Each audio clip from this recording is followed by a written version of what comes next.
and London was still dreary and that. And there was still rationing. There was still some rationing. And it was just plain dreary.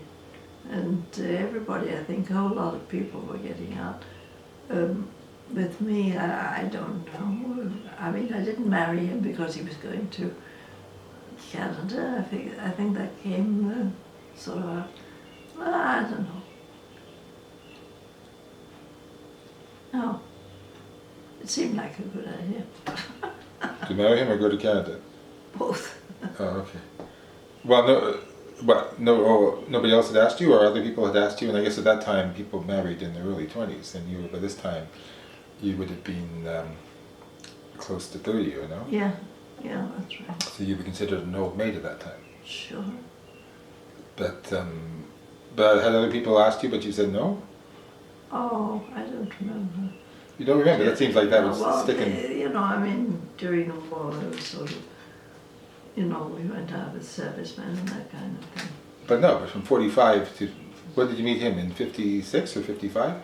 56. 56. So that's obviously that's like 10 or 11 years. So in that 10 or 11 years after the war, nobody asked you to get married. No. Nobody else, no. No, I guess. But you were very good looking. It seems odd. But maybe you didn't socialize, or you did socialize. But anyway, well, just wondering. So you went to Canada, I guess, and. Oh, I thought that was the end. Well, I mean, you could just quickly tell the story. Oh yeah, that you were on the ship in the Gulf of St. Lawrence, and you lined up to get your visa or something, and they said, oh, when you finally got there, they said, oh, if you're marrying a Canadian, you don't need to do anything. And you said, and you were quite annoyed. I was very annoyed because of what, you know, the business of everybody wanted to leave and going. We used to go to Canada House to sort of get your permits or whatever, I can't remember. And it was crowded with people wanting to go to Canada. And everything you wanted to get done, you had to sort of line up. So you lined up in London and on the ship? No, that going was, to Canada before you was met in London before. No, when we'd already got married, I think. Yeah, I think so. And but I had to apply for all sorts of visas and things, which you did at Canada House in London, on Trafalgar Square. Yeah. And I remembered sort of spending day after day with hordes of people in lineups, you know, and it was very wearing, and you know, I was very cross with the man when he told me that I needn't have done it, you know. Oh, on the ship. Oh, you mean he said? Oh, I thought you meant that he said you didn't have to line up on the ship. He said you didn't have to line up in London. No. He meant that I didn't have to do any. I didn't have to do anything except to present it, and the fact that I was married to a Canadian. I was cross because I had to line up, etc., etc. I was cross about that. All the fuss and bother and tiredness needn't have been done. So you mean you didn't have to, you needn't have lined up in London? Yeah. Yeah. But you only found out when you got onto the ship. Yeah. And so you got a visa in London. All sorts of things. Well, presumably you got the visa on the basis you were marrying a Canadian. Why would they? I don't know. Did I? I don't know. I don't remember. Or maybe they just gave you a visa not knowing that you were marrying a Canadian. What it was. But and then on the ship, there was no lineup on the ship. There was just somebody who told you that you needn't have lined up in London. Yeah. Okay. Well, I mean, I don't think they said anything like that. They just said, "Oh, you married a Canadian. You didn't have to." I could have, because what they were doing, I think, was people were sitting there and going, and they were asking a lot of questions. You see, well, they didn't have to do anything. you know, even at that point in the St. Lawrence, they were asking a lot of questions. You know, could people earn a living? You know, that kind of thing, because there were a lot of families, and that young families were going to Canada on the off chance of getting a job. You know,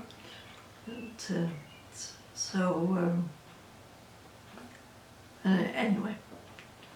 So and then I remember I got my passport even from Canada House. How could that? Well, maybe I did get it from there, but I know they had. Did you not have a UK passport? Yeah, I didn't, but I had to show it because I remember the guy I showed it to. Yeah. You had to show your Canadian. You had got a Canadian passport before you left? No, I didn't. I didn't have a Canadian passport until I became a Canadian citizen, which I didn't do until, I think I had to be here 2 years. But I didn't go through any of these sort of classes and things. I just applied for it, and I think I paid them some money and gave them a photo. Yeah, I think in those days. And you learn the words to Canada, which yeah. I have never done. Never forgotten. No, I've never done it because I never learned. Oh, you never learned them? Oh, so you don't know now, yes. Yeah, you see. So. But actually, I don't know if you even, you know, that even when I was a kid, the Canadian passport said in the front that a Canadian citizen is a British subject, so you probably could have got away with using the British passport in Canada, but... Oh, well, I did. Yeah. And so it's still not clear you didn't need the visa, you didn't need to line up in Canada House in London at all, but yeah, apparently. Oh, yeah. Anyway, okay. So I guess that brings you to Canada, and I guess you weren't impressed with Canada, or were you? Or were you impressed? Did you like Canada? Oh yes, I liked it. Yes, I mean, I had a nice apartment that I never had before, and. When you went to Vancouver, you had a house? Yeah. And yes, nice house, and the only thing that was bad about that was when all the mosquitoes bit you. Oh yeah, you told me that story, that you found me all bitten in mosquitoes, because there were no screens in the windows. No. Well, the house was nearly built. We watched it being built. We used to go in while it was still building it. Oh, you were staying somewhere else in the beginning? We lived for about a year at Kitsilano, in an apartment at Kitsilano. Do you remember Kitsilano? Oh, that I remember, that, because that's very, very good placing. Sort of, you know, where I was in the downtown, you go over the Burrard Street Bridge. Well, that's Kitsilano. And it had a nice place, still does, sort of the land goes down to the water, and there's park along the top, and there's a funny place, concrete place in the water, and they have sort of amateur musicals and things on it. That's still there. I don't know how much it's used, but in the time when I used to push you in the pushchair every afternoon to this place, that was where I first heard, because during the daytime it was just a young fellow with playing records, you know, and that was where I first heard Elvis Presley.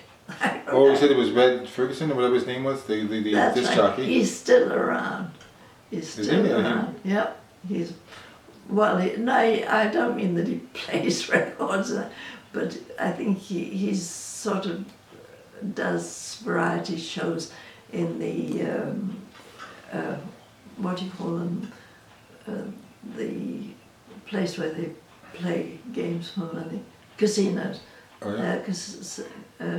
In northern Vancouver, I think there are several casinos, and I think he does a lot of, you see his name in connection with those. So, anyway, yeah. No, well, Alex wasn't bought till after we went to Richmond. So, right, so yeah, so Ed bought it before, did he buy the house or he bought it before it was built? Yeah, well, I suppose they were advertising or something, goodness knows. But I mean, Richmond, you see, was pretty remote in those days. It wasn't built up at all around that. And now it's sort of wall-to-wall people. But I guess then it would have been cheaper because it was so remote. Oh yeah. But he used to drive into downtown every day to work. But I suppose in those days it wasn't probably so many.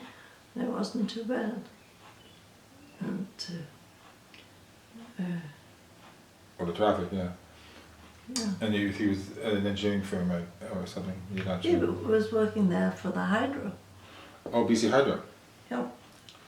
Oh, okay, I didn't know. And there was a big, well there still is, big building in the downtown area, BC building, and that it was quite conspicuous in those days because there weren't many tall buildings. Oh, I heard that on Broad, I guess. Yeah. With the big parking lot. It was sold many years ago. And now it's just rent suites, Oh, well, I guess since 1980, maybe it was still Hydro in 1986 when I left, but I don't know. Maybe it's been. It used to have a thing that went off at noon every day, a hooter. It went off at noon every day, and that stopped going when they sold the building, which was, everybody was sort of didn't know what time it was. Well, I'm sure there are other ways of finding out now. Yeah. But okay, I guess you've had enough. Yes. Okay, so we'll call it a day. That's the end of the video memoirs of Hazel. Audrey Emma Stokes White, born January 4th, 1926.